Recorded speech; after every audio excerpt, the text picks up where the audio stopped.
What's going on, people? We are Tottenham TV, back here for another Good Morning Tottenham to preview the Man City game this week. Tomorrow night, 5:30 at the Etihad. And to be honest, I, for one, am not looking forward to this game. But, you know, we do have kind of previous form against these lot. 3 wins in our last 4 games against Man City. I mean, the likelihood is one way or another we're going to get blown away. That's Yeah, definitely true. He got it in there. Straight away. But yeah, if you do hear any weird noises during this stream, it is the adverse weather conditions outside. It feels uncontrollable, like it feels like the roof of this studio is about to blow off, really. Yeah, but, so if anything happens, apologies.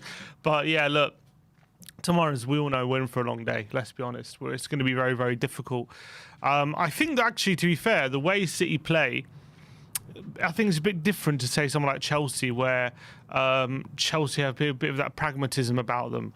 City are like just so offensive. Like, I know they have the best defensive record in the league, but that's more to do with because they keep the ball all the time rather than.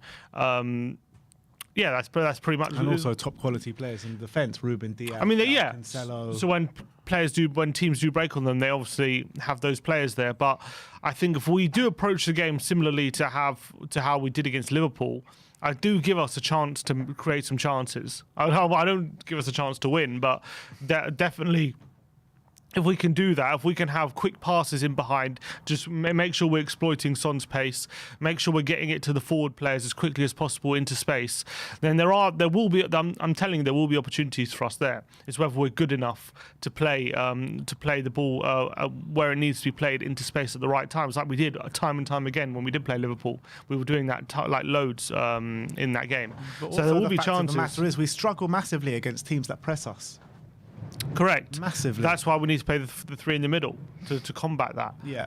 Liverpool pressed us, and we were able to combat that really effectively. Because they had many missing players in the midfield that day that really let us. Yeah, and we had also missing players. I think it was more to do with the tactics than anything. I think we tactically played really, really strongly that game. And we need to have a similar approach. Have the 3 in the middle, looking for the runs very, very quickly to Son, because they're going to leave space. They always leave space in behind Man City, just like Liverpool do. They always put a lot of caution to the wind. So we've got to make sure we're exploiting that. And then when we're off the ball, hopefully Dyer's back. We have to be compact. We have to make sure we're not allowing very easy passes through the middle. We have to make sure we force them out wide and to force them to get crosses in. We have to clog up the central area, which is why it's essential for me to play a 3-5-2. We have to. I think there's no other formation we can play than 3-5-2 tomorrow. Yeah, I completely agree with that. And it just leaves ourselves a bit like if we do play a 3-5-2 and one of our boys in the middle gets injured, it leaves us in a very difficult position. Yeah, because Skip's probably going to be out. Skip, I think he's definitely out. So Skip's out, which leaves us with Bentancur, Højbjerg and Winks to play in that 3. Obviously, Winks, he's been terrible recently, but he has been a lot better in a 3 than he is in a 2. Yeah, his 2 best games this season, Liverpool and Leicester, both in the 3 in the midfield. And I also think he can pick out passes from deep for runners. Like I thought against Liverpool, I thought he was exceptional at doing that. I thought he was absolutely pinpoint about 3 or 4 times in behind for runners to run onto, and it created so many opportunities. And I think tomorrow, early doors, we're going to surprise a few people. That's my prediction. I think we're going to come out, we're going to create a few chances, we'll probably miss a few, and people will think, oh, we're in this game, oh, look at this, we're flying out the traps. And then after about 20 minutes, after about half an hour, it'll be like City are settled in the game, then they're going to start to dominate, and then it's going to be backs against the wall stuff. That's how I'm feeling. Yeah, I mean, I brought it to your attention before, but looking at the last 5 Premier League games we've played against them, only 1 loss. Not 1 bad. draw, 3 wins, and obviously that loss. But most of them at home. Can you read anything into the form going into how many this wins have been away? None. So we got a draw. That was a lucky draw, I remember, 2-2. And then you got this doesn't even include the Champions League games, which were the games just before this as well. Which we obviously got we lost 4-3 away, but we won 1-0 at home. So we don't have a terrible record against them in the Premier League. So we seem to, for some reason, they seem to struggle to play against us. We seem to have their number at home. Yeah, definitely. I don't know what it is. It's not even like they play badly. I don't think a lot of the time. It's just we just seem to somehow get the result against them at home, but they seem to just miss loads of chances. I think how many penalties they missed against us? Aguero missed one, Gundogan missed one. Like, they seem to miss penalties and miss easy chances. Did Rodri have one against us? He scored? I think he scored one, yeah. That was last season. But so always giving away penalties against this lot. it's because they got tricky players. Bernardo, Sterling, Mahrez, they're the trickiest players that you can have in the Premier League. So they're always, especially with our clumsy defenders, there are always going to be opportunities to win penalties against us. Aurier was giving away so many. I think he gave away 2 of those penalties, Aurier. So that's one thing we have to make sure we're on guard for. It'll be interesting to see what happens tomorrow if he goes with if Diet's fit. Does he take Davis out? Does he stick with Sanchez? Does he play Romero, Dyer, Davis, which is probably the most likely? I think in terms of I think he's got to go Romero, Dyer. I think in terms of defensively, in terms of like quality of defensive player, I think those are the best 3. But Sanchez can cover a lot of ground. He might be able to put out quite a few fires with his pace. I really don't want Sanchez playing tomorrow. I really don't want Sanchez with the way he's playing, the confidence he's showing. I mean, I think it's a recipe for disaster. I get what you're saying in terms of his pace and stuff like that. But when you're looking at the defence in terms of Dyer, Romero and Davis, yeah, Davis looks like the weak link there and definitely will be. But on the other side, Romero, I think he's a bit more suited going out to the right. He's not really that leader in the middle as yet. Eric Dyer is imperative because he's one that always has a big game against Man City, and he always turns up for this game against Man City, whether it be home or away. Even in the cup final, I remember he was brilliant. So I think it's got to be those 3 at the back tomorrow. I agree, and I hope we go with Emerson and not Doherty. Even though I'm not a massive at the moment. Emerson's not doing great. I think we have to go with him because at least out in possession on the breakaway, he does give us an opportunity to get out. Even if he doesn't have the quality, he'll be there. He'll be on the right-hand side as an option. Doherty just won't. He just won't be there. He'll pen us in too much. At least Emerson has the ability to stretch it a bit more than Doherty can. And that's why it's even more imperative to not play Sanchez as well, because playing Sanchez on that right-hand side makes our right-hand side even that much more weaker with the right wing back there. You need Romero there to help him out a bit, help the right wing back out a bit. You're right. So it's going to be difficult. It is going to be difficult tomorrow, near impossible. Let's be honest with how City play. If we're gonna get anything, we're gonna have to ride our luck. We know that Lloris is going to be on top, have to be on top of his game, because hopefully he's got his mistakes out of his system now. Because even if we do everything right, this is the thing about Man City. We could do everything right. We could have the perfect game, and then De Bruyne can pop up with a 30-yarder and just smash into the top corner. Yeah. You know what I mean? That's that they just have from every single angle. You can block it. You can mark their wingers to perfection, and then Cancelo will pop up with the perfect cross. And not even that. We can outmark these players out of the game, and then with half an hour to go, 20 minutes to go, when it's not working, they got superstars on the bench they can bring on. Exactly. And completely change the game. So, I mean, it's a very much an uphill task. And when you're looking at the form of Man City coming into it, I mean, they are just blowing away teams at the moment. Look at that home form. 5 wins in their last 5. 4 wins in their last 5 away games with 1 draw in there. Scoring 10 goals in their last 5 and conceding only 2. So, I mean, that paints the whole picture of what for Man City are going through at the moment. They look like... They're brilliant. Yeah, they look like champions-elect already, although Liverpool as well are kind of breathing down their necks a little bit at the moment. And Spurs, on the other hand, are just kind of... We thought we were onto something when we played Leicester and then we played Brighton, and really good performances in those games. But then last 2 games have just fallen off a cliff. And I'm really scared for this game this weekend. I really am.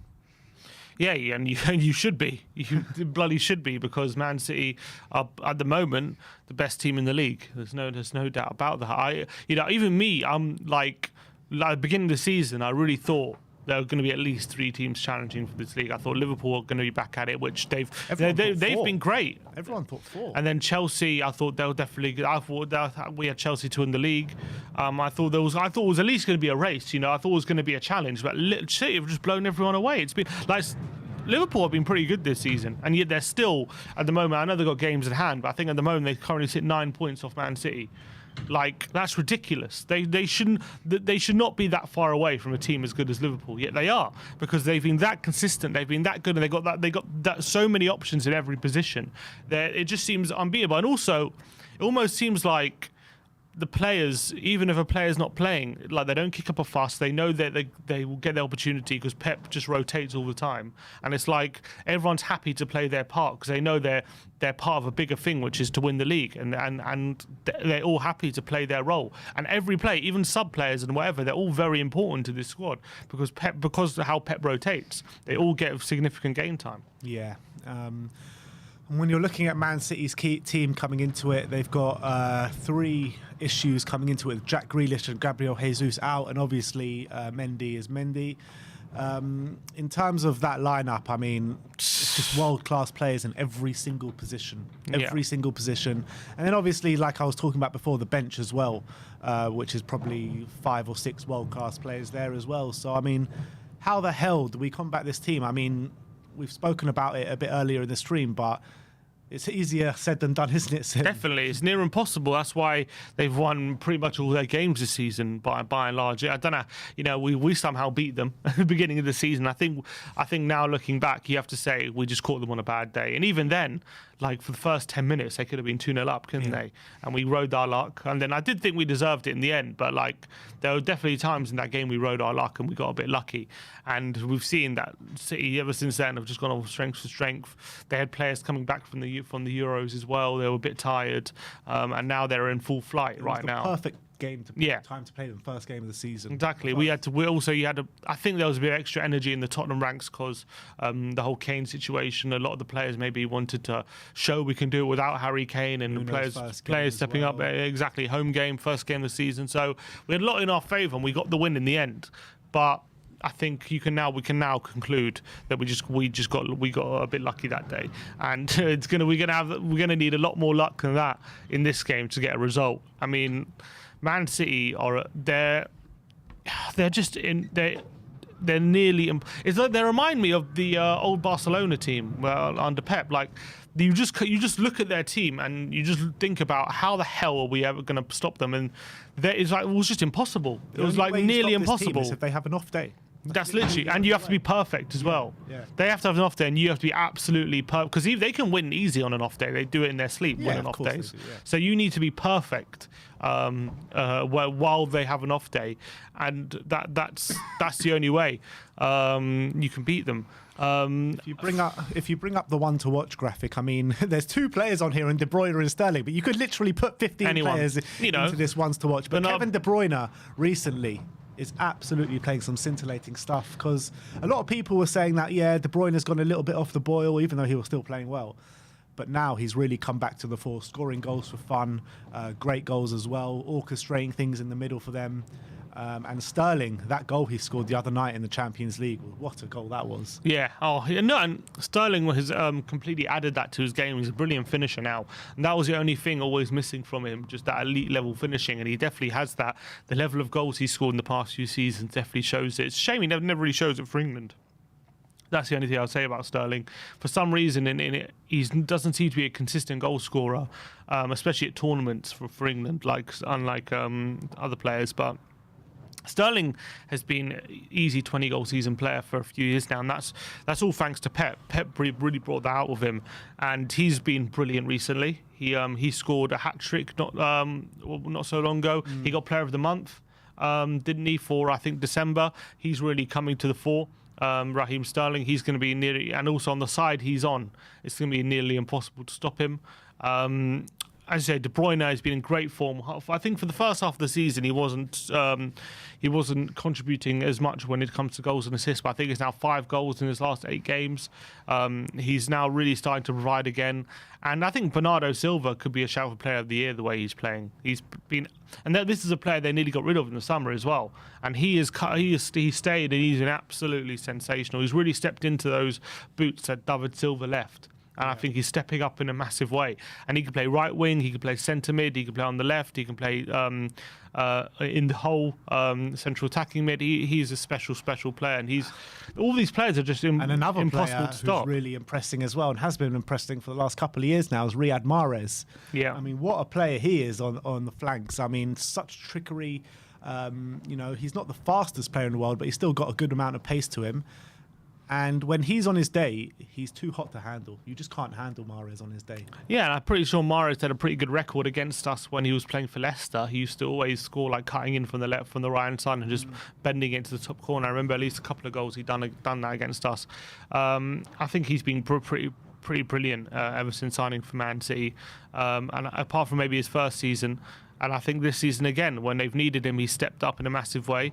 And but you can just name their whole team and say how amazing and world class they are. And that's the thing. They play as a team, and yet they also have incredible individual talent. So even when it's not clicking as a team, they've got incredible passing and moving and incredible interplay between the players. But if that's not happening, then Mahrez can just take it on himself and just say, all right, I'm just going to drill past goal players and shoot. Or De Bruyne can just whip it in from 30 yards, or Sterling.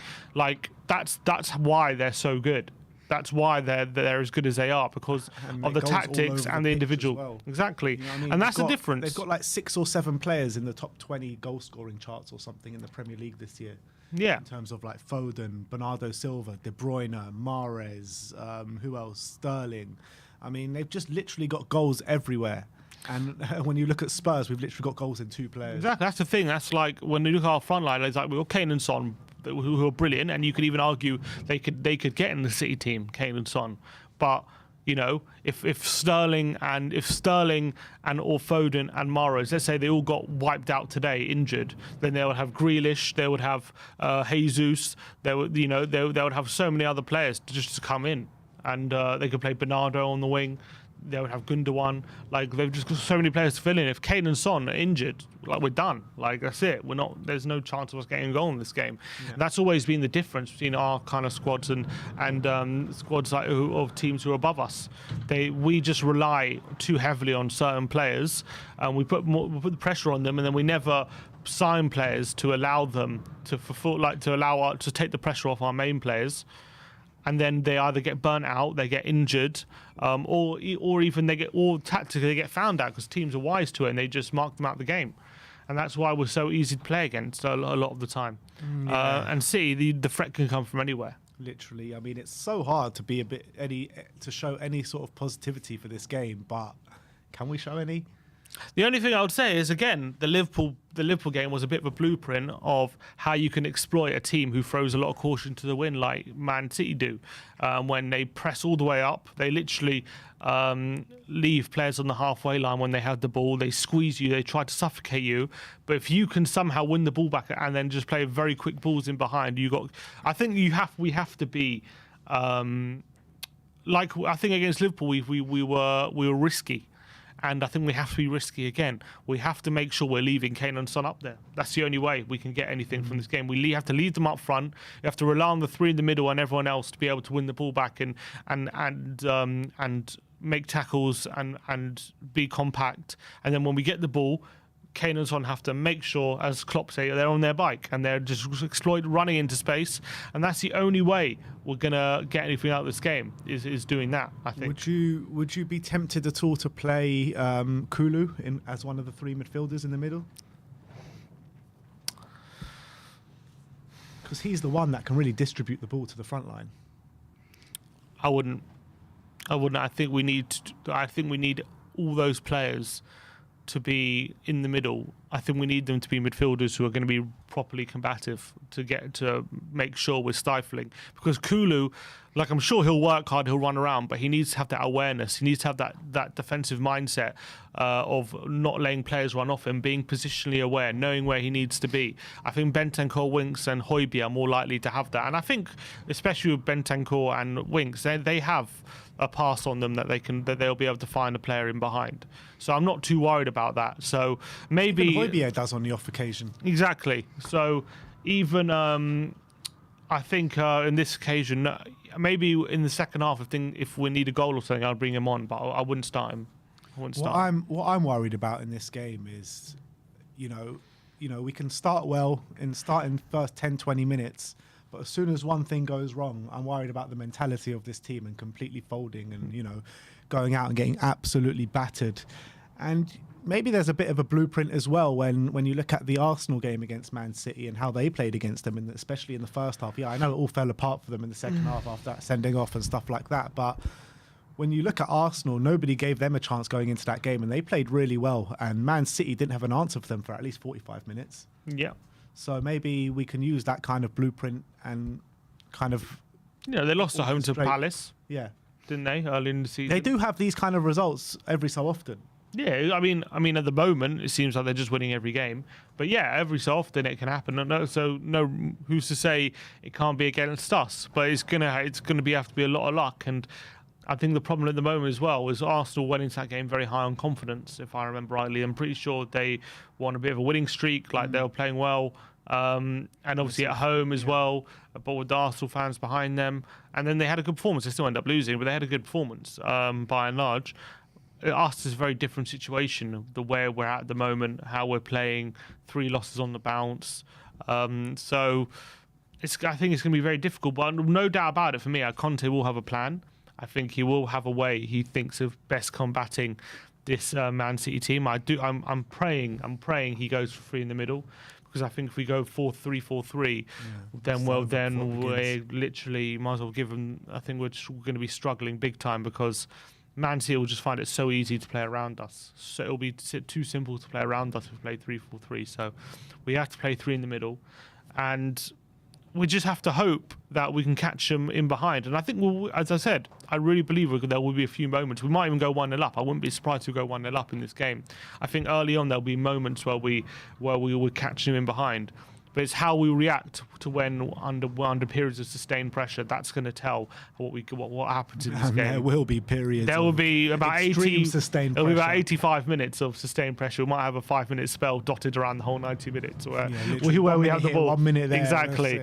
More like 30 seconds here, 30 seconds there, and that's what it will be like. I'm no doubt about it. But there will be chances for us, because I think we do have good quality players that can hurt Man City. Like Son has shown many times he can play very well against Man City. Harry Kane, I think, despite We've got individuals, but do we have a team? That's the problem.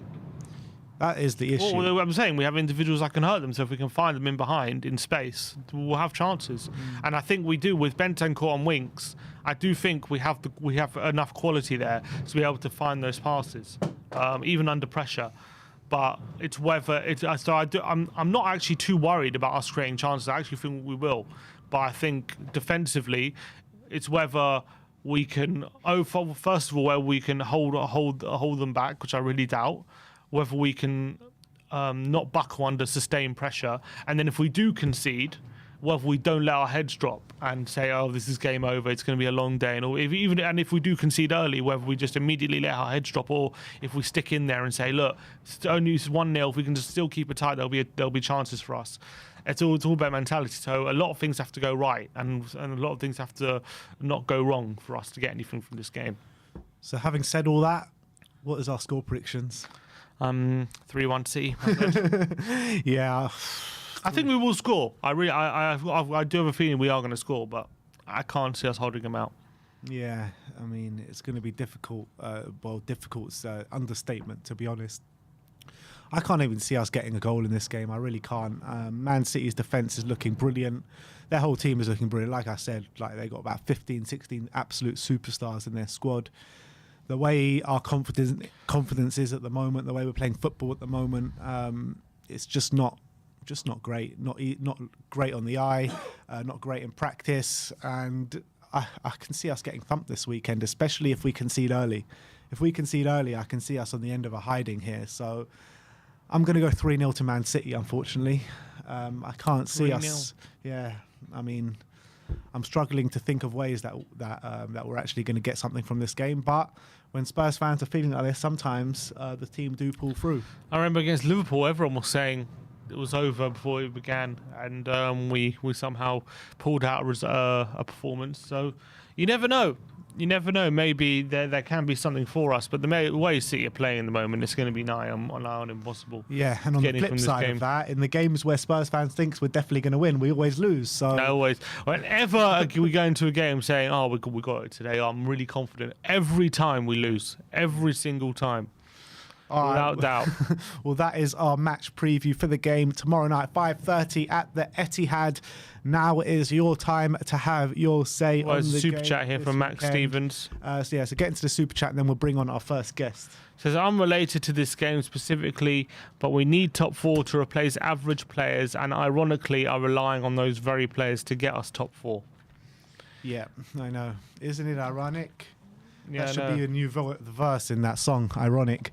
But look, that's the situation we found ourselves in. We're relying on these players because we haven't got the kind of players that we've needed from the hierarchy to get us into the top 4. We won't be able to attract the players that we need to get if we don't get into the top 4. So, and also now you've got things coming out. Conte, rumours about Conte that are growing. Dan Kilpatrick saying Kane is he's got no interest right now of discussing signing a contract, they're saying it's 50-50 whether he stays, and it's all tied to whether Conte stayed and is backed and all these things. And is Conte going to be backed unless we get Champions League? And are we going to get Champions League unless we got this right signings in January? We didn't get the right signings in January, which shows that the club really hasn't changed. So I know it's tough to be positive right now, especially after 3 defeats in a row. Yeah, definitely. Let's bring on our first guest, which is Barry. How's it going, brother? Good, you?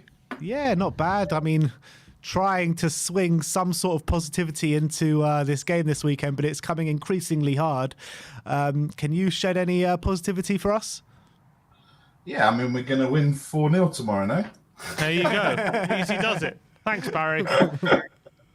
No, look, we were talking on the stream last night, and we were just trying to be positive, right? Everything is, at the moment, we've had, in the last 6 days, we've had 8 different things coming out, from the performances to Conte's interview to emails about pre-season tours, half-term fun for your kids, and everything else. So the PR another team email this morning on the Y word, by the way. What did it say? Oh, just we're trying to get everyone to stop singing it, basically. Oh God! Of course yeah, exactly. Of course we are. Of course we are. So yeah, I mean, look, I think the most positive thing, and you said it without even realising, Sim, was that you said throw caution to the wind. Well, with the way the storms are, I think he did realise, Barry. So no, look. If we expect nothing's, if we expect nothing tomorrow night and we get something, then that's a bonus. I think we'll lose, like you said. Not that we want to talk like that. We've got. I think it's going to be 3-1 City. I'm hoping it's not going to be more, but like you said, Ben, if they score early, then it could be very, very bad. But hey, I've got a few people coming over. Danny Kiriakou, Brian Daigle, Rez is coming over. So whatever happens, we're going to have a nice meal and some wine, and we can just chill out. And whatever happens, at least we'll all be together. So. Yeah, I guess that's the main thing. But is there any ways you can see us hurting them tomorrow? Where are the spaces on the pitch? Do Man City have any vulnerabilities? Yeah, I mean, absolutely. I mean, look, I think Sonny always performs well when we play Man City, especially there. I think, look, we know that probably Skippy's not going to be back. I don't know what's happening. I haven't seen anything about Dyer being back yet. But yeah, I mean, look, Sonny for me is always up for it. And I think, Conte's not going to go into it wanting to lose. That 1% he was talking about, even if it's that 1% hope, then yeah, I think we just need to, not concede early and then see what happens. There's always a chance, right? There's always a chance that something could happen. VAR will probably be involved at some point with something. because it always is. And yeah, let's just see what happens. I think is probably the best way to try and be positive, I guess. How would you set up tomorrow with we're looking to get a result? Well, we'll probably play 3-4-3 rather than 3-5-2 because we'd be worried about injuries and everything else. So, look, I mean, we'd probably need to set up probably 8-1-1 to try and. But again, we don't have the personnel that can do that. But yeah, we're not going to. I can't see anything different than what we've had the last few games. Hopefully, Reguilon will be back. Højbjerg will be back. And if Højbjerg in there with Bentancur will actually be that might be the difference, and try and keep them quiet. But we know from what's happened in the past and the Champions League games, and Man City are going to be up for it. They're a relatively comfortable win in the week in the Champions League. So and they've got the depth and they've got everything that we haven't. So yeah, it doesn't really matter who they put out. They've got probably 11 players better than our 11 players. So it's going to be really difficult. In terms of the defence, with Eric Dyer, I mean, they said a couple of days ago that maybe on Thursday or Friday he'll join the team for first team training and stuff like that. So he's not going to have very many training sessions. So do you shove him straight back in, Eric Dyer, even though he's not fully fit or fully match fit? Or what do you do with the defence? Yeah, I think so. I think he needs to come back in. I think we've seen the last few games what's happened if we have him at him at the centre, and then we have obviously Romero on the right. It's probably going to be Davis on the left. But then, yeah, you don't know what. I mean, there isn't really anyone else you can kind of throw in. But yeah, I think he has to come back in because, and especially like the stat was the other day that obviously Skippy's not going to start, and at best he'll be on the bench. But I don't think that's going to happen either. When Dyer, Skip, and Højbjerg have all started, we've not conceded. So I think he needs to go straight back in. With all this talk at the moment, you've got Matt Law this morning saying that Conte could feel by the summit that he's swimming too much upstream while managing Tottenham, and could decide whether the job's too big for him. And Kane, Dan Kilpatrick saying Kane at the moment, he's 50-50 whether he wants to stay, and his future's definitely tied to Conte. How worried are you that this whole thing is going to unravel very quickly? I think it's natural that it's going to happen, right? We saw Kane's statement in the summer and what he said. I would be very surprised. We're all talking about what Conte will do. What Conte will always do. If he wants to walk, he will walk. No one's going to change his mind. And if he walks and he goes, then we've had potentially the best 3 out of the top 5 managers looking after the team, and they've tried to be nice. They've tried to put their arms around them. They've tried to do all these things, and we're not getting a different result. So it's like the definition of insanity, trying to do the same thing over and over again and expecting a different result. And that leads back to Levy and the board. The narrative's already been set, right? So we know with everything that's kind of coming out now, they're already setting it up as if Conte's going to go, Kane's going to go, and then who else does that leave? Son to go as well, and then we're in real trouble. So yeah, I mean, look, we've got 4 tough games now because we've got City, Burnley, Leeds, and then Middlesbrough away. So we've got four away games.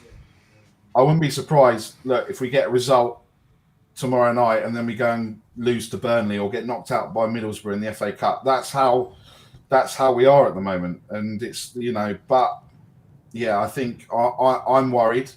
And I think we all should be worried, but we also need to, get behind the players, get behind the team, and try and do, and that's all we can do.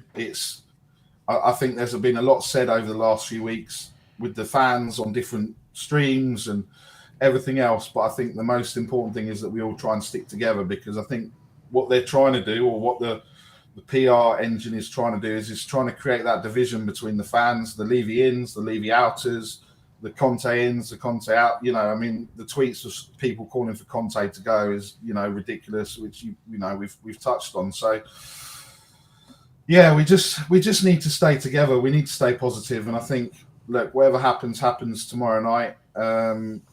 We're not expecting anything, but we need, you know, these next 4 games could, like you say, could prove critical. 1, to our season, 2, to what happens with Conte, and ultimately Kane and the rest that potentially could go in the summer. All right, Barry. Very well said there. Score prediction? Yeah, 3-1 Man City. 3-1. All right.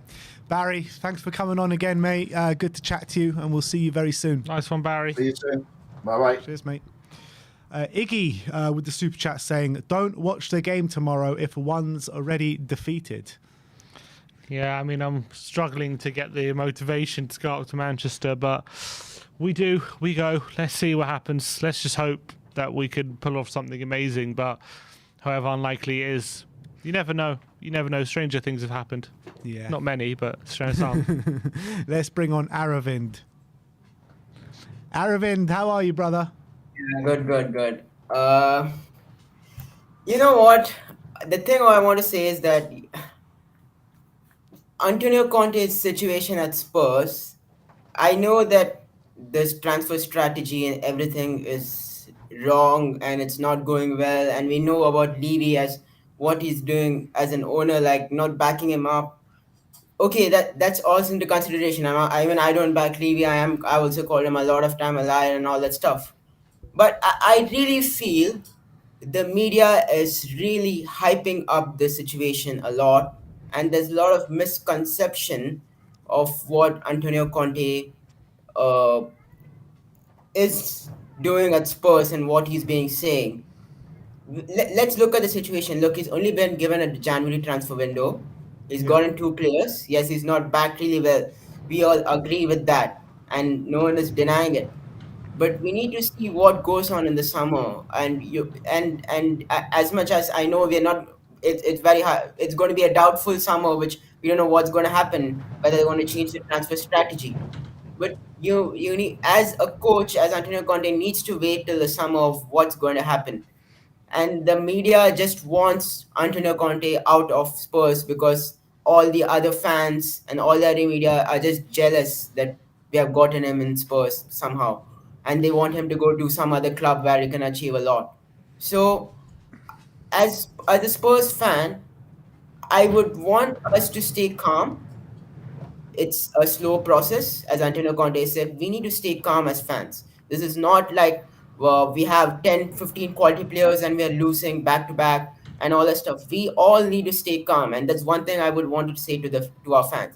Stay calm. It's not a bread or butter which is going on over here. We've gotten 2 players. We're going to win all the games. That's a system which he's put in. Yes, we are losing games. Some of the games we are losing. There's no leadership. He's also assessing the squad. He's also picking up a lot of players, but that is a system, and that's something we need to agree as fans. And we're not gonna go over here winning all the games. We're not expecting. I'm not personally expecting that we are 100% winning a trophy as much as I won the FA Cup, and we need to focus on it. But fans, as all of us, need to stay calm. Yeah, I think that's a very important message, Aravind. But in terms of what you're saying, in terms of being patient until the summer and see what we can do, but if we do not get top 4 this year, do you think that it's still Conte can still be backed in the same way if we don't finish 4th? If we do finish 4th? I agree with that. That if we don't get top 4, we may not get the top quality players. Some of the top quality players, but he even he, I judge with Antonio Conte. He speaks the truth, and he keeps on telling to the fans, Spurs are a long way away from the top 4, and it's a process.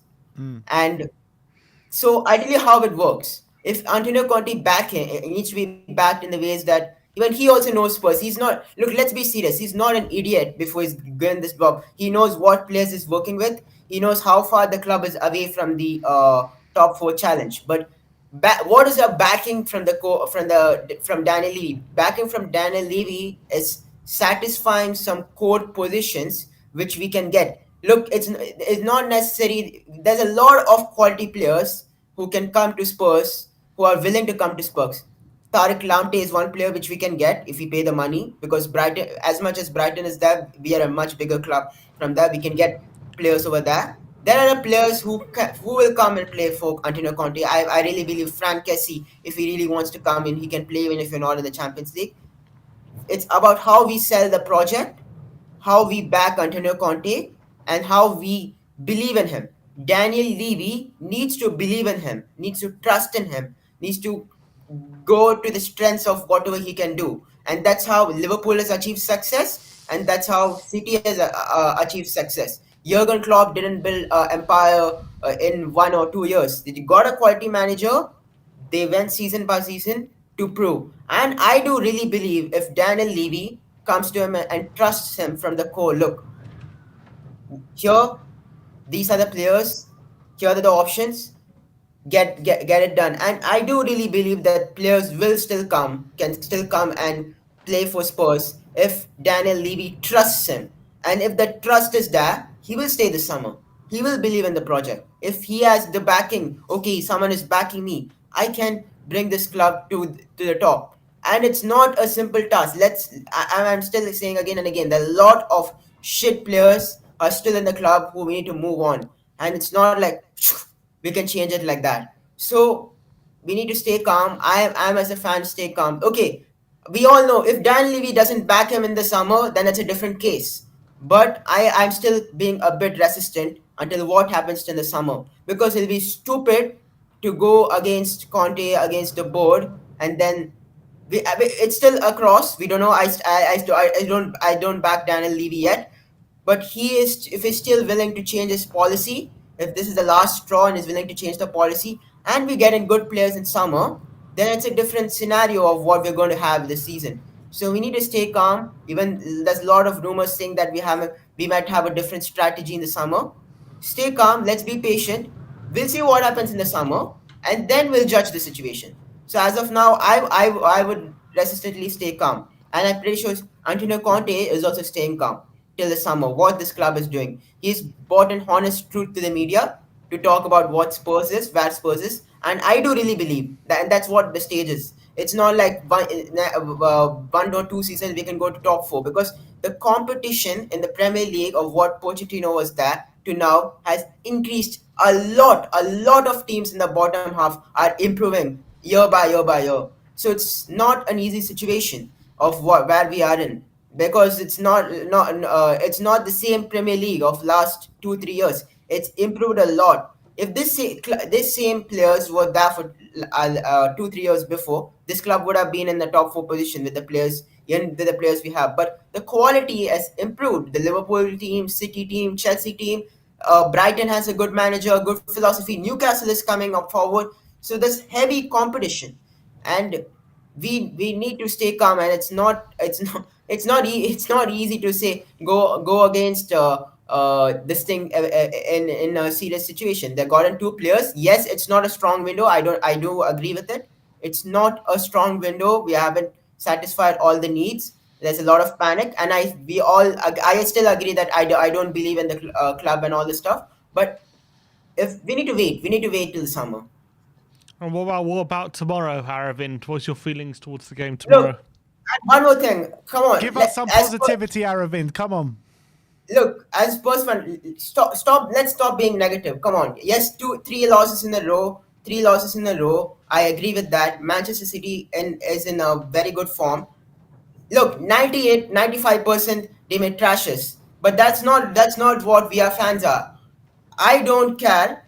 If I am the manager of that, I am the coach over there. I'm going to say that we are Tottenham Hotspur. Okay, we are not Norwich City. We are not Burnley. We're not fighting for the relegation team. We have Antonio Conte in our side. We have quality players over there. We have shown it against Liverpool. We have shown one thing. I want to say that The goals we are conceding aren't quality equals tiki-taka football. It's stupid errors from the back. If we are defensively concentrated, okay, we can for sure win against Manchester City. We can for sure win against Manchester City. And all the fans stop with, I know we are going to get trashed. That is a different scenario. If we get trashed, that's a different scenario. And I do agree with that. That's going to happen. But as fans as tomorrow, we all need to go with a positive mentality on the ground. We can't go saying, "Oh, we'll lose 3-1, 3-1," and then the fans is, I mean, the players will be will not have motivation if we are not going to show any motivation on the pitch. That we have a good form against Manchester City. No one be go by scenario. When we're 3-0 down against Ajax, we came with a 3-3. We did a comeback. 4-3 against Manchester City to go to this thing. It's all in the belief from the squad. And we do have the quality if we can turn it on the day. We have Eric Dyer, which is a good coming back over there. If you have Romero, Eric Dyer, and Ben Davis on sound tomorrow, and we have Winks and Bentancur playing well, and Lucas Son turns up against Manchester City. That's no doubt in it. And we have Harry Kane who's over there, and Antonio Conte. I really believe that he is bringing in a different plan tomorrow. That is a different strategy which he's going to bring tomorrow. He is not an idiot. He knows what he's doing, and we need to believe in it. We need to believe in it. We can't go over there thinking 3-1 we're going to lose, 2-1 we're going to lose. If we can get a result tomorrow, it's a different scenario of the next 3 to 4 games over there. Yes, I've seen Stel talking about we need to play our under 23. Yes, I do agree we're going to get trashed, but if we can get a real result tomorrow, if we can show what we are, look, we know our squad is shit. That's something else. We may lose 3-0, 4-0. That's a different thing. I'm not agreeing. Oh, if we lose 4-0, we know we're going to lose 4-0. So that's a different scenario. But we need to go over there with the positive mentality, and all the 11 players needs to have the balls to come and believe in themselves on the pitch that we can beat City. We can shoot. Arsenal with that squad in 45 minutes played with balls against City. We can also do it if we show balls. If we go with the mentality on the squad, oh, they are better than us. That's it. We lose in minute one. We lose over there in minute one. But if we show the aggression against Manchester City, go for the game, then they'll be scared. Oh, what's this team? Why are they coming on to us? What is this mentality? For Premier League games are 20% won by mentality. Manchester City wins title because of mentality. Yes, quality is one side. They're 1-1. They believe they can beat Arsenal in 2-1. They can believe they can bring a chance against Chelsea with a 1-0 lead. It's all mentality, guys. Mentality is one thing which you can't teach to players. You can have skills, you can have this, you can have that. But Pep Guardiola and Jurgen Klopp's team has been successful because of mentality. And Spurs fail season in and season out because we don't have the mentality. So I want to say to all the players over there and all the fans, please bring a positive vibe to the squad, and the squad players, we need to back them. We need to back them. We need to show them. We need to show the fight, and the players also know to show the fight. And I need to bring with a positive mentality, and that's what I want to say. And I'm going confident. I don't care whatever all the fans are saying that we're going to get trash. We are going over there, getting a 2-0 victory. That's what we I start. love that. We're gonna keep a clean sheet at the Etihad. That's what I love to hear. Come on, Arabin. Bring it over there. Positive mentality. All the players at the back, positive mentality. Eric Dyer is back. Romero is there. It's not a shit backline, okay? It's not a great backline, but it's not a shit backline. We showed it in the game one. We kept a compact shape, and that was our best game until now. We kept the shape against Manchester City. We played with fire in that game, got that victory. Son scored that winner. Why can't we do it? Why can't we do it? We have the squad. We have the players to show it on a day. Okay, week by week we can't do it. I agree with that, but we can do it. We can do it. These players needs simple psychological thinking. They just psychologically they don't do it. Why we make these errors? Because of mentality. Okay, oh my, what will happen? We can concede the goal. That's why we don't man mark people. We don't know what's going over there because these players are scared to play on the pitch. They are all scared over there at the back line. Oh, what's going to happen? And that's why these errors are being caused. If we can hold the shape, if we can show the aggression, if we can show who we are, Antonio Conte can do it. Antonio Conte wants one thing over there. His thing, he wants to show that show your ability and everything else is there. Show the mentality to win the game. He keeps on saying this in the press conference. He keeps on saying over that Spurs doesn't have the mentality. First thing we need to solve. Forget the players we're gonna buy. First thing we need to solve is mentality. The reason why we didn't win trophies with Poch is because of mentality. Mentality is everything in football for me. Aravind, that is absolutely fire, man. Go on, Aravind. Absolute fire. I think we might need you alongside David in the pre-match pump-ups from now on. Bloody hell, because I was feeling down for this game, and now I'm feeling a bit up for it. Up for it. Believe in the squad. Don't go with a negative energy. And if you see any other fans, go with the positive. We need to go with this positive energy. If we can't show the positive energy and we can't transfer that to the players, how are the players going to even give that 1% hope of beating City? That's something we need to do. I know, look, if you're going to lose 4-0, no one is going to cry over here. No one is going to say, oh, we lost 4-0. That's Trust a different. Some people will, that is different. That's not the end of the world for us. But what is the end of the world is if we don't believe in the players and there's no and there is no aggression and there's no mentality from the players. That is the end of the world of this club. The club of losing to 4-0 to Manchester City is nothing for me. I know that if we lose, it's okay. I agree with it. And I accept the reality over here if we lose. And no one is going, I'm not going over here saying that they're 100% winning 2-0 against us. But we need to show the ability and mentality to the players to go and perform with them. We need to motivate them. We need to if we don't motivate them, then who are the players playing for? They're playing for Spurs. And Spurs is whom? The fans. The fans are Spurs fans. And that they're playing for the club. If we can't show that, that's why we keep on losing games. We need to believe in them. 1-0 down, believe in them. If you're 1-0 down, we can come back. We need to believe each and every minute in the squad. And that's what needs to happen. And I want each and every fan who was going over there, I can't be there, but if I was there, I would believe in this team. We need to go with a positive scoreline, and I'm going 2-0 and Son scoring the double. Wow.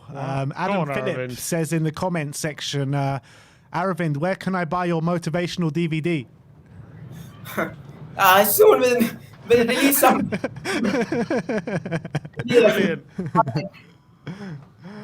Big up, Aravind. It was great to chat to you today. I think you've motivated the whole of the live chat. So thanks for coming on today. Come on, you Spurs. Come on. And then you got Bob Spur TV saying, going for a Spurs win like I've done for 40 odd years. 2-1 Spurs. Oh, not 4-1 anymore, Bob. 2-1. He's not 4-1 today, Bob. Even Bob can't be that positive. Yeah. But there you go. There you have it. But you know what? I've got a bit of a smile on my face after Aravind's coming on. We've got a chance. Do something. We've got a chance. Is there anyone else coming on? Someone's just come on. Who have we got? Who else is coming on? It's KPV. Here's KPV. Here's KPV. Hello, KPV. Boy. How's it going, brother? Hello. No, a lot, man. Just woke up. Woke up? It's nearly 1 o'clock. I've only just... I've been in bed all day, man, because we've got a thunderstorm over here. So, yeah, and I'm just listening to a bit of music. What are you listening to? What's the song I'm listening to? Alan Jackson, Jimmy Buffett, It's 5 o'clock somewhere. Okay, cool. Sounds like a great tune, Kyle. Yeah, because I've got a friend who loves this song, so he got me into it. Yeah. Fair enough. Brilliant. Yeah. We're gonna win tomorrow, Kyle.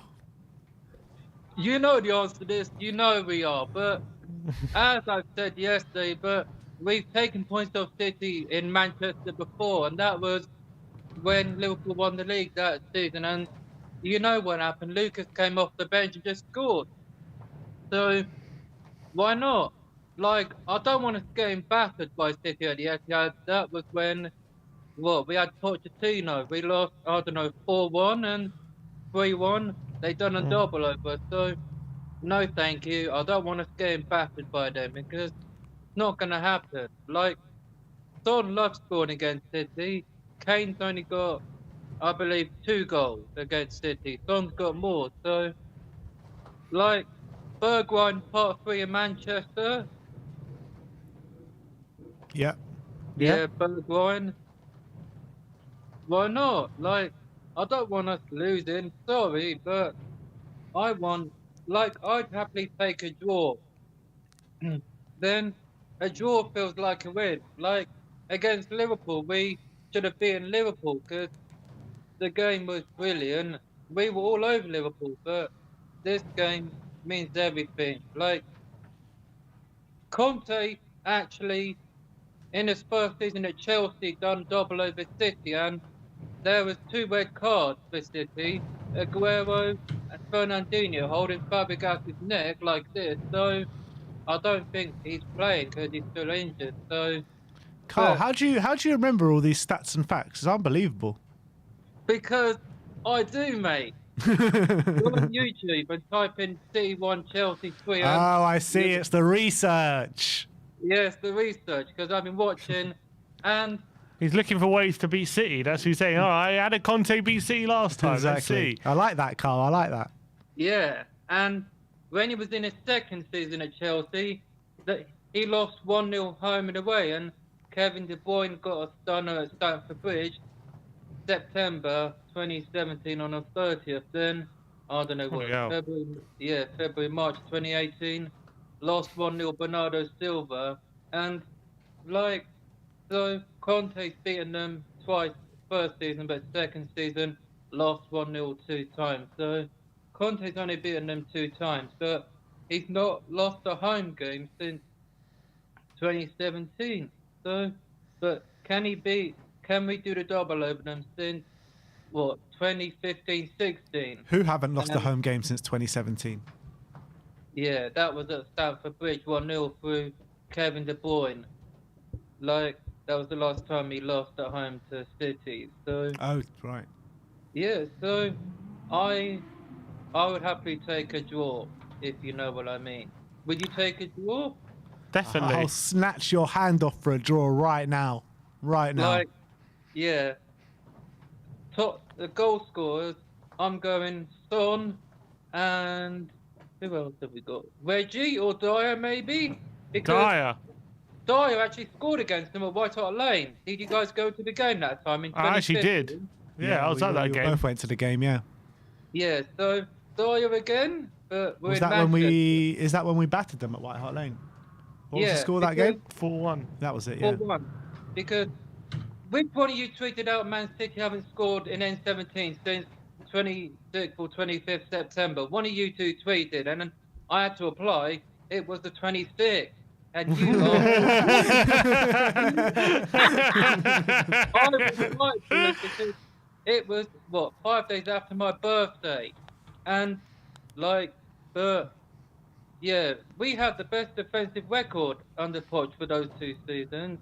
2015-16 and 16-17, the best defensive record. Like, where's Toby Alderweireld? Because he scored as well. Like, Toby, I know you're watching. You're probably going to watch the game, my friend. I know you're going to be watching the game tomorrow. What's your Yeah, prediction for tomorrow, Carl? I said 2-2, and I'm sticking with it. All Son right, and Dyer. 2-2. 2-2. Like, Aguero's not there anymore. Like, Jesus, I know he's probably not playing because he's injured. Grealish, he's never scored against Tottenham. He's not playing. But, like, they've got Sterling and Mahrez. So, And yeah, Foden Sterling, and De Mahrez, Bruyne and And then Gundogan some. and Rodri Gundogan, and like, Cancelo and Diaz. yeah, like, Rodri scored a penalty. Like, doesn't Loris normally save penalties against City? He does. Then why did he let Rodri score the penalty last season? That damn Lloris, man. How did he let him score that penalty? I watched the game, man. Like, can someone tell me why did we wear green in the Carabao Cup final? Because we normally wear white. Like, I don't know why we couldn't wear white. Maybe because of copyright something. But this is not right. We You should got to be take it wearing up with the officials, Carl. Huh? You got to take it up with the officials, the Carabao Cup officials. Why did we wear green? Because I didn't like that kit. I think it was pretty shit. Like, like it will never beat that 2018-19 green kit in Amsterdam because that kit was Nothing can probably beat better. that. It will never beat it, trust me. But yeah, and Stephen Gerrard said something after the game in 2014. This is not fucking slit. Now we got Norwich, do exactly the same. We go again. Boom! But we got Burnley after, and are we going to see a repeat of Son's goal against Burnley?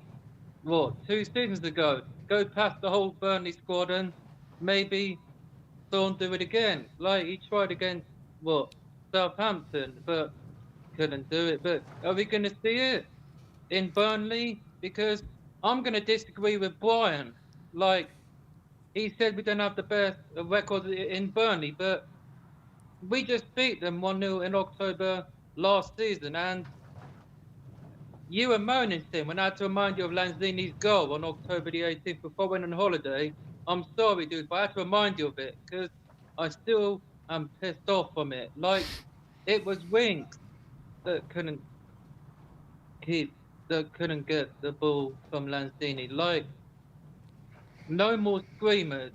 We still have to play West Ham anyway. Like, I don't want to see another Lanzini screamer. I'm sorry, but if it does, then I'm done out here. I am done, blood. I am done out here. Kyle, we'll move on. We'll move on to the games further on in the season as the season progresses. But thank you very much for joining us today, and we'll see you very soon. Yeah, like I'm sticking with 2-2. Then, like, yeah, Thorny and Dyer, but like we've never conceded the goals while Dyer, Højbjerg, and Skip have been playing. But Dyer, I know you're gonna score, mate, and I love Eric Dyer. Hey. Eric Dyer loves me.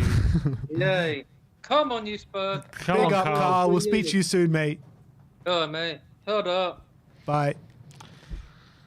Always a pleasure having Carl Patrick Vineyard on. We've got a super chat here from Awesome Or saying, thought, why can't Mora play in the midfield as a playmaker? Stevie B on the left and Son on the right. Thoughts?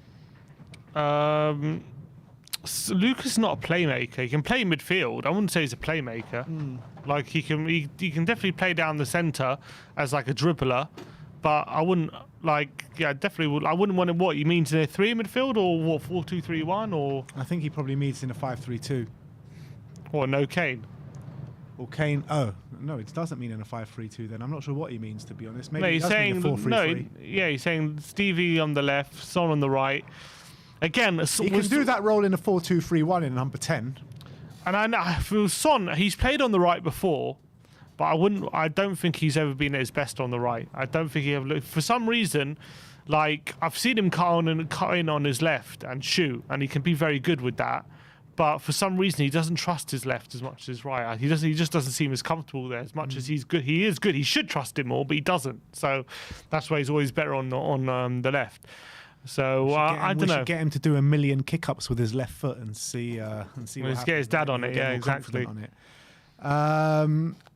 Chris Offord says, I don't know how you can be a pro and not pass 5 yards. I'm not sure who he's talking about. Ask Sanchez. Huh? You should ask Sanchez. Yeah, ask Sanchez. Ask a few of our players. Welcome to Gold, Mohammed Raza. So welcome to Gold. Big up, Thank you for becoming a member. Welcome to the family. Let's bring on our next guest, and that is Adam William Cahill. Adam, how's it going, brother? Could be better, could be worse, I suppose. I'm more frustrated at the moment with the fandom than I am with the way the team's even playing. To be honest with you, lads, like you know me, I'm foolishly optimistic, but I'm so down about the way that the stuff that's being said about Conte and his comments. I mean, he didn't say anything that wasn't true. So like for me, I'm going into this game tomorrow. It's like, let's be honest, it'd be the Spursiest thing ever to lose 2 games at home to teams we should have beaten and then go out and win against them. To be honest, do you know what I mean? So at least we've got that in the pocket. That's always a distinct possibility with us. But I think I have no qualms about what goes on tomorrow, considering we're playing against the best team in the league. What I am worried about at this exact moment in time is all the like the Conte out people. I'm like, guys, we need to manage expectations in a serious way right now, a serious way, because if we get to the point where the fans turn on Conte, you're just giving him an even bigger reason to walk. If he's calling for patience, and he's saying, look, the bigger like it's going to be a long time before we get the team into the shape that we can achieve the things that he wants to achieve, and he's willing to stick with us to do it. Everyone needs to calm the heck down, and like the Conte out stuff is driving me mental. It really is. Sorry. No, I was going to say, at the end of the day, right, before when Conte came in, everyone knew the size of the task Conte has coming into this football club. So, I mean, I just don't get it in my mind whatsoever that anyone have any sort of negativity towards Conte. It just doesn't make sense to me. Yeah, I know, and I think that people, it's foolish what people zone in on. As far as the January transfer window is concerned, okay, it wasn't incredible, but again, it's managing expectations. On paper, people see 4 players went out and 2 players come in, and that is an awful transfer window. So what are you talking about? We got rid of the toxic players, and from what we've seen of Bentancur and Kulu so far, they look like that as they start to gel with the team more, as they start working under Conte more, as we start bringing in better players to work with them, they could be absolutely phenomenal, to be honest. Like the way that we've seen them play at the moment. So I'm like, the team is in better shape now than it was last summer, and it will be in better shape again this summer if we don't lose Conte by then. Right, but that's the fear. Do you think it's a real possibility that we could lose Conte at the end of the season? And there's a lot of reports at the moment saying that Conte feels like Sami Mokbel literally just tweeted saying he's heard from his sources inside the club that Conte feels he could have been supported more in January. There are reports now saying from reliable people, Dan Kilpatrick, saying that Kane's future is tied to Conte staying, whether he feels Conte is going to be backed in the summer. Is the future worrying you, or are you still pretty confident about the direction we're heading? I'd be confident if it wasn't for the journalism. We don't know who to trust, so all the journalism is steering the fans in a very negative direction. And then if the fans don't stick behind Conte, like the one thing that he said consistently when he joined the team is that at the games he couldn't have been happier with the way the crowd get behind the team, even when we're suffering. The crowd gets behind the team. We've some of the best fans in the world, and these are the ones who actually attend the matches. The ones at home watching it on the TV are probably the ones that are complaining. Do you know what I mean? And being keyboard warriors.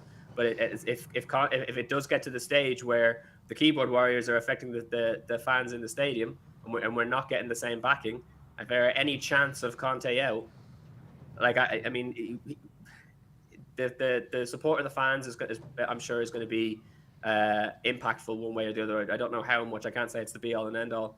But the support of the fans I'm sure will have an impact on whether or not he'll want to stay if he's not getting as much support from the board as he thought he would.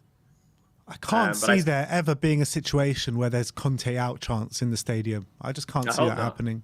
I really hope not, and let's hope he doesn't use Twitter. You know what I mean? Because it's nonsense. It doesn't make any sense to me. No, but forget Conte out. It's not about fans wanting him out, but do you think he might walk? Do you think there's a possibility of that? And if he walks, and then do you think Kane could also follow suit if that does happen? Do you think that's a real possibility? Well, look, I've been saying this to Brian Daigle. I'd get behind him 100% on the Levy out stuff if it turns out that if we find out that Conte leaves because he doesn't get back this summer.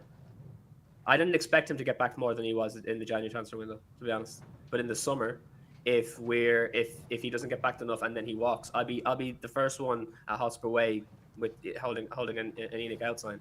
But until that time, what's the point in us getting our knickers in a twist now when Conte hasn't said anything to reflect that he'll do anything other than take his time to get the team where he wants them to be. That's all he's actually come out and officially stated. So why are we listening to journalists? And yes, I was as disappointed as anybody that we weren't able to get victories over Wolves and Southampton. But again, it's still a case of we are in a transition period. And again, it's one of those things that I argue with Brian Daigle about, is that he's like, yeah, but we've seen that before. It's rinse, repeat. But I'm like, okay, but this is we've never had a manager like Conte before.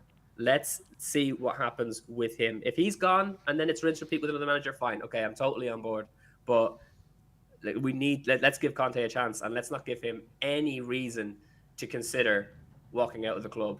Like if it's just down between his relationship with Levy and whether or not they can be on the same page, we'll know who to blame at the end of it. But let's not add fuel to the fire at this point. We've got the rest of the season ahead. We've got Man City, which is going to be a slog tomorrow, but then we have a string of games that are, and there's no easy games in the Premier League, but we've got Burnley. Very soon after that, we've got Everton, who nearly Everton at our place, which, by the way, I'm going to be in the stadium for the first time ever. So that's something I'm really looking forward to. Come on, Adam. But it's not often Everton come to us and get a victory. I still think that there are going to be moments over the next few months where we will see ourselves progress, and I think people genuinely just need to manage expectations, and just try and please, as much as you can, absorb some of my optimism for where the direction this club is going. If the fandom can just get behind what Conte is trying to do. None of us are behind Levy. We don't care about Levy. He's just a businessman. But Conte is at the wheel. While he's at the wheel, let's have fun on this bloody ride. Yeah, I mean, I get what you're trying to do, but I mean, it's hard to get yourself up for the remainder of the season, really, when we're putting in performances and getting results like we did in the last two games. So we need the team to respond on the football pitch for us as fans to really get up for it in a real way, don't we? Yeah, we do. But one of the things that I want actually on that, Ben, is a really good point, is the last two games we suffered, not just because we didn't have Skip and we didn't have Dyer, although they were absolutely instrumental factors for sure, but it wasn't just that. Kane and Son weren't doing what they normally do. We have to acknowledge that they were in that Wolves game, we could have turned that around. We were 2-0 down after 20 minutes, and we could have turned that game around, but for the amount of missed attempts on goal. Son, Kane, Kulu all weren't able to put the ball in the back of the net. So we got to hope as well that maybe, I don't know what could be affecting them, but we got to hope it was just that they've had a short bad run, and hopefully that when they start firing again, it'll turn things around. Because if we're not putting the ball in the back of the net, that's you can't just blame the defense then. So that's true, but you can't blame the defense when they're just standing around on the edge of the box and not defending. But tomorrow, what kind of team would you want to see in terms of setup? We're gonna. A team like Man City, we're going to get walked all over if we don't pack the midfield. So I would like him to do the same thing he did with Liverpool and play the 3-5-2. But again, I totally understand if he won't, because of the lack of midfielders and the concern that with Skip out already, we only have technically three centre mids anyway, But what I would like to see, in an ideal situation, I'd like to see Højbjerg and Bentancur playing on the double pivot, and then I'd like to see either Mora or Kulu playing just in front of them, and trying to, Kulu will distribute the ball to the two front lads, or Mora will be trying to piss past everybody and getting lots of fouls. But if we don't have, we play way too wide to be playing with two centre mids against a team that they can come at us from any direction. Do you know what I mean? But we can't have empty spaces, and the center of the pitch at the moment when we play 3-4-3 seems so vacuous. So I'd like to see a 3-4-2, but I can understand if you won't do it, because he's worried about the lack of depth on the bench at the minute with Skip injured. But I can't see us. I mean, can you see us not getting hammered if we play a 3-4-3? If we play a 3-4-3, it's a disaster. It's going to be a disaster. They will tear us apart. Yeah. It'll be too simple. There's a super chat here for you, Adam, from Jory. He's directed it at you. He says, Adam, when Conte goes, it will be a blow that the club will likely never recover from. So waiting until he's gone is waiting until it's too late. So what you're saying, basically, instead of having some form of optimism now and hoping that Conte is going to do something, we should just be down in the doldrums now and accept that permanently because we're not going anywhere. Is that what he's saying? That doesn't make any sense to me. Let's just feel shit now when we could. There's potential for progress. At the moment, I'm seeing progress. I know those last 2 games didn't show us that. And hopefully, it's just that, the players need to kick up the ass or they needed a bit of time to kind of half-ass it so they can pick up steam or something. I don't know, but as far as what Conte has done already, as far as the way the team has changed since January, I still see that we're on an upward trajectory. We've plateaued the last 2 games. But what is the point in saying Conte's going to go, then the club is going to be absolutely ruined? So let's just be miserable now because we'll assume that that's true. Well, I think he's maybe saying we should start putting pressure on earlier than waiting until Conte's gone. I think maybe he's saying. But the pressure should still be. I've never not been okay with the Levy out crowd. The pressure should be on Levy. The pressure should not be on Conte. Yeah, for sure. No, I think that's what he means. I don't think he means Conte. Yeah, no, that's fair. No, I have no issue with people getting on Levy's back. All I'm saying is that I haven't had the impetus to jump on that train just yet. The fact that I'm over in Ireland, it's not very easy for me to fly over and get stuck in with the lads. So I'm all for them doing what they're doing. But it's just the Conte out stuff. It's like we should not. At no point have we ever been given any. We've been given no excuse to turn on Conte. Not at all. I agree with you there. Those last 2 games, it's the players' fault. It's not Conte's fault at the end of the day. I agree. Some of them just don't seem like they're playing. They're not playing for the shirt, So we still need to. We still have to phase them out and. Well, worse, they are playing for the shirt and they're just not good enough. That's probably worse. I don't know which is worse, Sim. I don't know which one of those is worse, to be honest. I think if we had either way, the solution to either of those things is the summer transfer window. And again, people will give me abuse saying, "Oh, wait for the summer." Look, if that's the answer, that's the answer. Simple as, there's still we do definitely need more players in. He's backed up, Adam Jory. He's come back and he said, "I'm saying Levy out, pressure now is backing Conte and making the best chance for Conte to stay for good." Yeah, and I agree with that. I'm behind that 100%. I'm not against the Levy out message. At the end of the day, the only problem with the Levy out concept is if Levy is like, okay, my back is up against the wall, I'm going to have to do something, then fine. If he listens to purse strings, fine. But what happens if it goes the other way? What happens if Levy's like, well, okay, fine, I'll go, I'm out of here, and then he's not going to leave until he gets a good price. He's not going to invest in the team. He's gonna sit around waiting to get the best price he possibly can for the club, and he ain't investing in the club's future anymore. So that's a double-edged sword as well. Why would he invest in the team if he's like, yeah, do you know what? Okay, yeah, Levy out, I'm in. I'm on the Levy out team too, and he's just trying to sell the club, but he wants 4 or 5 billion for the thing, and then we're waiting around for that. There ain't gonna be any investment in the team then. It's a good point. Yeah, that is a good point. Adam, with all the positivity, what's your score prediction tomorrow? Tomorrow, my days. Let's I'm gonna try and be optimistic, and we'll say 1-0 Spurs. We'll say 1-0. Another clean sheet at the Etihad. Bloody hell. Let's hope he decides to absolutely just block us off in defence, and then Sonny just goes on a mad one. Okay. That's all we can hope for.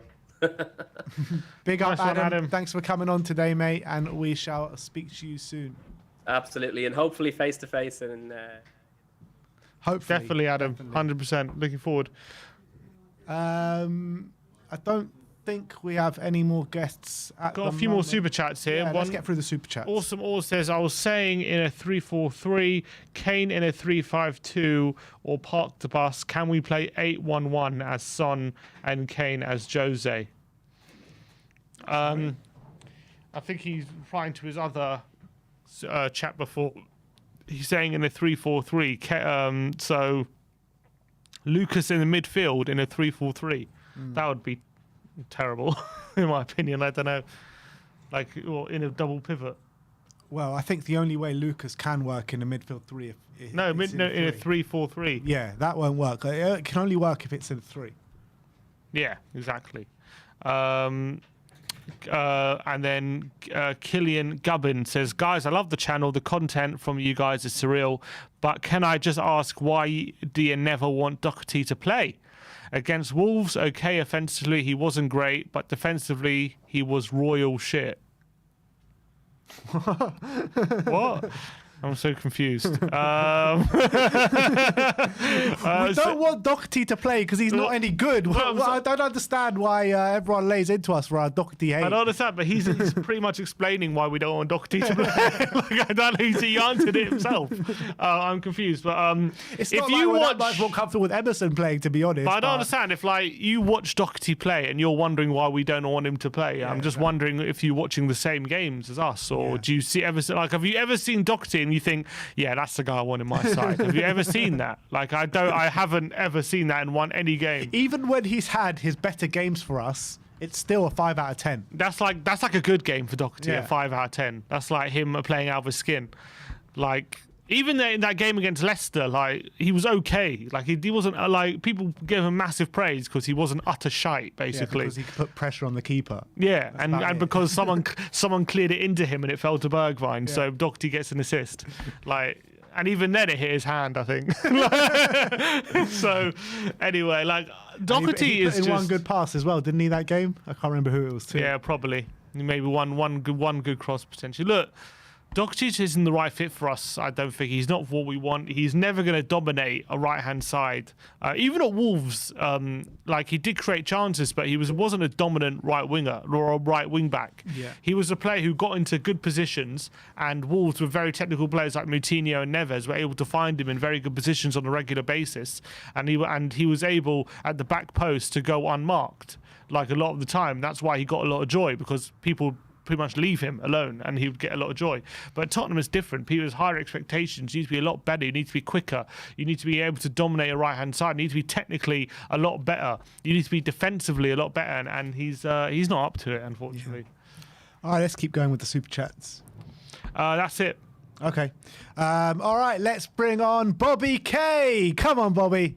What was your Bobby K song? What is the Bobby K song? I've forgotten it already. What, Bobby? Can you Goodness, sing me your own song? Come on now. We had on.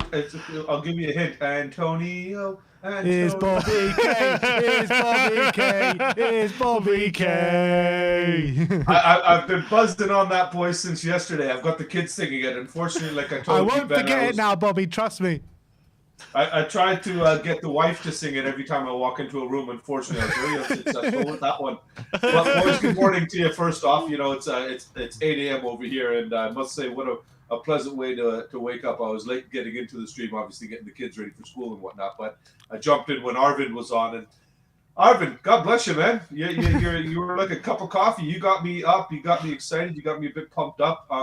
Some things I'm going to say are a little bit far-fetched. Obviously, I'm going to assume Arvind is a more recent fan than some of us that have been here a little bit longer and suffering a bit longer. But I do want to be positive. You know, I want to sit here and hope that we go in there tomorrow and give it a game and come out of there with something, even if it is just a draw. I just want to hope that we can come up with something.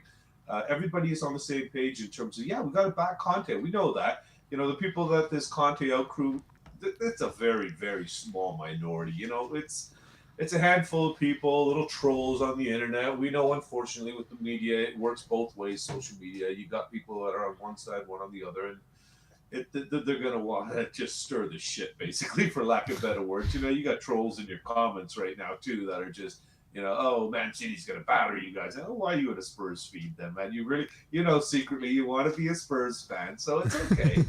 You know, we don't mind the love. We don't mind the love. But how's things on your end, boys? Everything good? Yeah, all good. Trying to figure out ways how we can kind of take it to Man City tomorrow. When you're looking at the team, you know, we've set up in a 3-4-3 in the last couple of games. Do you expect it to be the same, or are you thinking that we've got to pack the midfield tomorrow? Your secondary there. I think we got to pack the midfield against these guys. But at the end of the day, if we pack the midfield, we know they have the ability to go wide too. Man City is just stacked. There's no doubting that. So we got to play smart football. We got to play organized football. And like Arvin touched on, a lot of our goals, we're not conceding world-class, brilliant goals. We're conceding stupid goals. Yeah. We're conceding mental mistake goals, basically. So if we can kind of hammer that down and get some sort of perspective in terms of, the right mentality going in and our defenders being set up properly, then I'm hoping that we can properly put on a display tomorrow. And, we've got some serious pace on our team too. I'd like to see us revert back to the 4-2-3-1.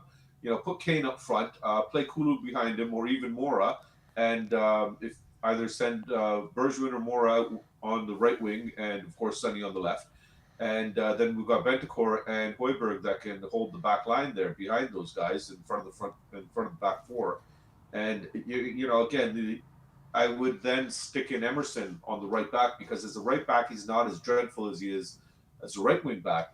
But, that side of the field just scares the heck out of me, and I think every team knows it. They're going to expose it. They're going to rip us up that wing. But I want to go in there being a Spurs fan, being what we've all been for a very long time. That, guys, let's get in there. Let's get a result. Let's stop letting this black cloud of what's happening around us right now with all the negative media and all this Conte nonsense. Let's stop letting that bring us down, man. We got to get behind our team. This is what we have. This is what we live for. This is what we, over here, we get up early Saturday morning, Sunday mornings for, and everything, to go down there and scream at the television and call the referee a wanker and all that stuff. And, use our best English bad accents that we can pretend to use. And it's just the love of the game, man. We just absolutely adore the game. We love our team. We want to just get in there and hope that we can get the best out of everything that's happening. And is that really too much to ask for as a fan? I don't think so. Yeah. Yeah. Hey, I'm trying to be optimistic. Don't be the pessimist, okay? Finally, I don't have to look at Dago playing with Buzz Lightyear toys. So, we're not distracted. We're having a proper combo. But I want to stay hopeful until, up to yesterday, of course, I was, it's going to be 4-0. Oh, it's going to be a battering. Oh, my God. Why don't we just go in there and fill out the score sheet now with a 0 for us and a 3 for them, and just not even bother going to the game? We can't have that mentality. We cannot. It is disgusting, piss poor mentality. We've got to go in there. We've got to get behind our boys. We've got to let them know that, we're not happy with some of you, with what you're doing and the effort that you're putting in. We're not happy with the mentality that you're showing when you're out there on the pitch. We're not happy with your performances, basically, especially the inconsistent ones. That's what's maddening. I think that's what's really, really getting to me, is when I see Winks do so well and then so poor. Then I see Sanchez do well, then so poor. It's just that the roller coaster, the way these guys play is absolutely maddening. It's just like, why don't you guys get a little bit of consistency at least? Now, Conte will breed that in. But I honestly, firmly believe the summer of 2022 is going to be a defining moment in Tottenham Hotspur's history. I really, really do. But will it be defining if the end of the season doesn't go as we want it to go? As long as we, as long as we finish in the top 10, Sim, I think we have to be realistic and say that is, something we need to build on. We are in a rebuild. Unfortunately, we didn't listen to Pochettino 5 years ago when this whole project should have started. We're way behind the curve. Like Arvin mentioned, the poorer teams in the league have caught up to us. They've solidified, be it not through necessarily transfers or anything, but they've at least started to gel. They've started to work like units. Brighton on paper is not a great team. And credit to Graham Potter for uniting them and having them play together and having them put that effort together. Now, I think that's all we want to see, is that is breaking stuff back there? No, it's all right. The remote fell on the floor, don't worry. That's okay. Well, it's Sim's fault, like it always is, right, Ben? Always. But I just want to see the boys go in there and put an effort, and us as fans get behind them, because that's really all we could do. We need to just cheer for our boys and boo the hell out of Levy. Is all this stuff though, like obviously the Conte interview on Thursday, then you got reports coming out today talking about Kane's future, that's tied to Conte and whether he stays, and there's reports saying that Conte could have has felt like, according to sources, he could have been more backed in January. Like, are you worried about any of this falling apart, or are you happy that it's going to be a project for the long term? I don't think it's a project for the long term, because if it was a project for the long term, he would have signed on for longer. But that being said, I don't think Conte is a stupid man. I think he went into this project knowing that it's going to be the biggest task he's ever taken on at any club level since he's gained his success, since he's become this elite manager and he's received that status. And this is going to be the biggest challenge the man takes on. So that's why I think he did it short term, because in reality, I don't think he trusts Levy or the board. And this is him giving them the opportunity to show that you are going to align with my vision. You know, we touched on this yesterday when you guys asked me that, do I see Levy and Conte aligning with their vision? And I don't, because again, I see Levy as a stubborn, pig-headed, you know, old bull that basically is, I'm in my pasture and this is the way I run it and that's it. But if anybody can shift the change, it will be Conte. And we like Jory said, it'll be detrimental to the club if, God forbid, he is not back, he walks. I do see the ripple effect. I would not fault Kane at that point for leaving. As much as we love the guy, as much as he's a boyhood, you know, Spur, he's our man, he's our talisman, he's our leader. You can't fault a player for wanting to be ambitious, and the people, if the people around you are not as ambitious as you, you need to find a new crowd.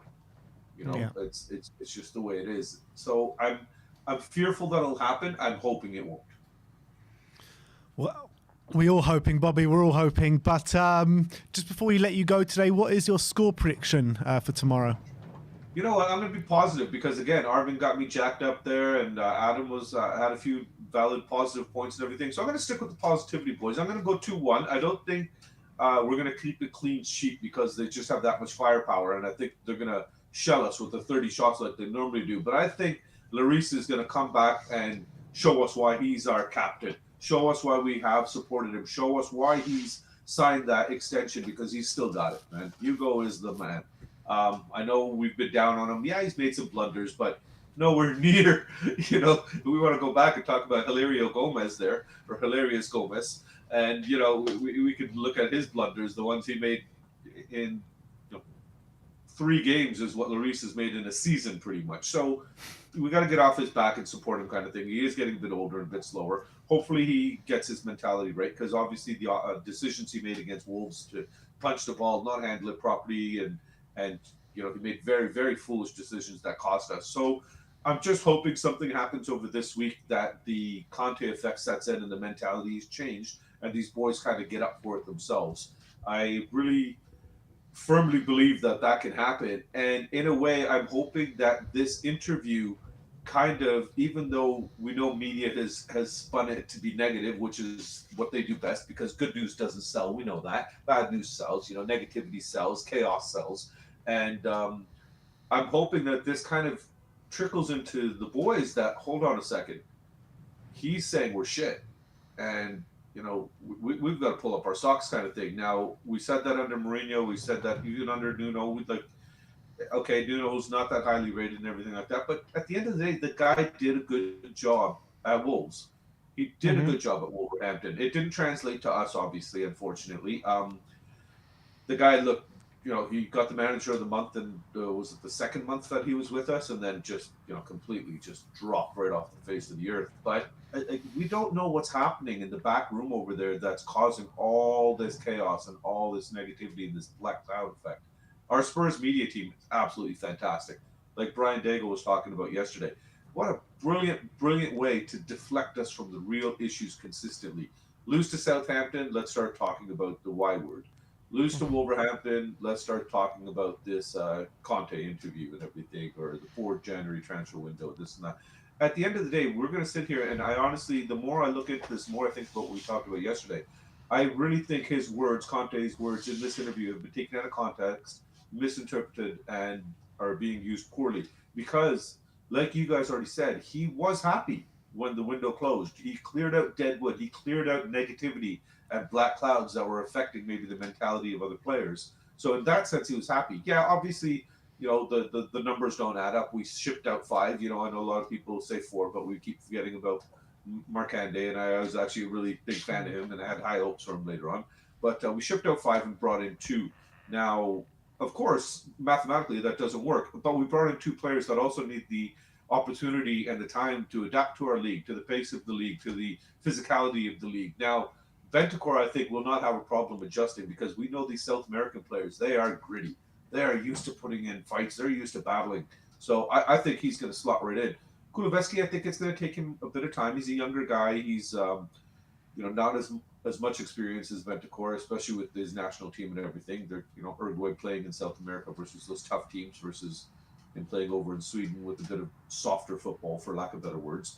I think he'll need to adjust. I think his biggest problem is going to be adjusting to the pace of the league. The few flashes, like the first game, obviously he wasn't able to keep up. He kept stopping the counterattacks and everything and playing the ball back. That changed significantly when he came on against Wolverhampton. He played a lot better, I think. I'd love to see him play behind Kane actually in a 4-2-3-1 setup, and like I said, have Royal, Romero, and Dyer. Thank God is back. Reggie on the left there, and we got Bentacor and Højbjerg in the middle there, and then we got the options. And again, then what do? We have Bergman on the bench as one attacking option left. We've got no bench. And that is a major problem, because if Conte decides he needs to switch formations, he needs to switch tactics, we need to change players then. And we just don't have the ability to do that. And that's Levy's fault. That's the board's fault. We can't blame Conte for that. And I actually applaud Conte for coming out and saying that. This is the real situation, guys. This is what's really happening. Yeah, I want the club to win. Yes, I want them to do well, like we all do. But right now, we need to make adjustments. We need to improve. We need to make our house stronger so it can handle the hurricane of the rest of the league. And I don't fault him for saying that. I'm not mad at all about that. I'm just hoping that the required effect is taken in, and that Levy and the board open their eyes finally to the football side of the business and start supporting the football team that they've bought. I don't know if they remember they've got a football team and all this stuff, because they've got so many other entities involved with this now and so many different things to worry about. But if somebody maybe wants to mail Joe Lewis a Tottenham Hotspur's jersey on his yacht, maybe that will inspire him to remember he owns the club and kind of get behind the boys. But that's all we could do, boys. Let's hope for that 3 points tomorrow. I'll be happy with 1, but come on, you Spurs. And I know Mr. Daigle is still sleeping, or I don't know what he's doing. He's busy. I guess he's on a stream, apparently. I've already spoken to him today. You spoken to him earlier? Yeah. Oh, so he was up already early. That's why. Okay, so you guys are at like 1:30 in the afternoon there. So it's 8:30 in the morning here. So time to go back for a nap. But like I said, it's nice to wake up to this, guys, and have a little bit of inspiration and some positivity first thing in the morning. And I know that there's a lot of negative Nancy's probably even in the comments saying that I'm deluded, I'm insane right now for thinking that we can go and get a result. I don't care. I want to stay positive. I want to hope that we can get in there and do something and really make my weekend good, because it's my birthday Sunday. So I'm hoping let the boys can give me 3 points as a gift there, and let's get this on, boys. Let's get this going tomorrow. I'm really if we do lose, Bobby, don't let them ruin your birthday. That's the main thing. No, I'm just going to call in on you guys on Monday morning and let you guys sing to me again, and that will put me right back into upper spirits. We'll be here on your birthday, so don't you worry about that. Don't you worry. That's great, guys. But, come on, you Spurs. I hope you lads have a wonderful rest of your day, and let's hope we can get something in the bag there tomorrow, man. I'm really, really pumped up for the game now. So keep up the great work as always, fellas, and we will speak soon. All right. Thanks, Bobby, for coming on. Come on, you Spurs. Have a great day. Come on, you Spurs. Big up, Bobby. We got a super chat here from James Coffey saying the summer transfer period will drag on like every other one, as Levy will look to buy late, hoping to get deals. To expect anything else is madness. Hard to disagree with that. Yeah. We'll have to wait and see what the summer brings, but that's how it usually works, isn't it? Yeah, I mean, in the summer we usually do get 1 or 2 early, don't we? Depends how you define early. But yeah, I mean, we usually get one 1 or 2. Yeah, I mean, last couple summers we've got a couple early, I guess. Yeah. Anyway, that is it from us today. We'll be back with predicted lineup. The press conference will be with you soon, and the match preview is now up on the channel. So thank you everyone for joining us today. Like, subscribe, and comment. And as always, come on you Spurs.